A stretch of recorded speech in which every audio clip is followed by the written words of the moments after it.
அரசு பேருந்தும் காரும் மோதிய விபத்து தொடர்பான சிசிடிவி காட்சிகள் தற்போது வெளியாகியுள்ளது. அது தொடர்பான காட்சிகளை பார்த்துக் கொண்டிருக்கிறோம்.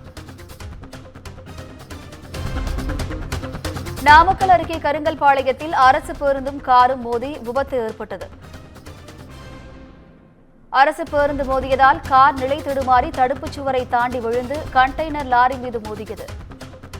விபத்தில் பலத்த காயமடைந்த 2 பேர் மீட்கப்பட்டு நாமக்கல் அரசு மருத்துவமனையில் அனுமதிக்கப்பட்டுள்ளனர். இது தொடர்பான கூடுதல் விவரங்களை செய்தியாளர் பிரதாப் வழங்க கேட்கலாம். வணக்கம் பிரதாப், கூடுதல் விவரங்கள் என பதிவு பண்ணுங்க. வினிதா, திருச்சியிலிருந்து டிரைவர் திவாகர் என்பவர் அவரது நண்பருடன் நாமக்கல்லில் உள்ள தனியார் கல்லூரிக்கு சென்றுவிட்டு மீண்டும் சேலம் நோக்கி காரில் சென்று கொண்டிருந்தார். அப்பொழுது நாமக்கல் அருகே கருங்கல்பாளையம் பகுதியில் சென்று கொண்டிருந்த போது பின்னால் வந்த அரசு பேருந்து காரின் பக்கவாட்டில் மோதி உள்ளது.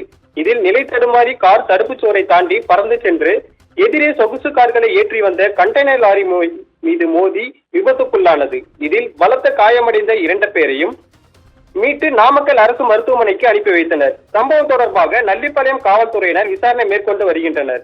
தேசிய நெடுஞ்சாலையில் விபத்துக்குள்ளாகி கார் ஆகாயத்தில் பறந்து சென்று கண்டெய்னர் லாரி மீது மோதி சிசிடிவி காட்சி பார்ப்போரை அதிர்ச்சியில் உரை வைக்கும் விதமாக உள்ளது. வினிதா,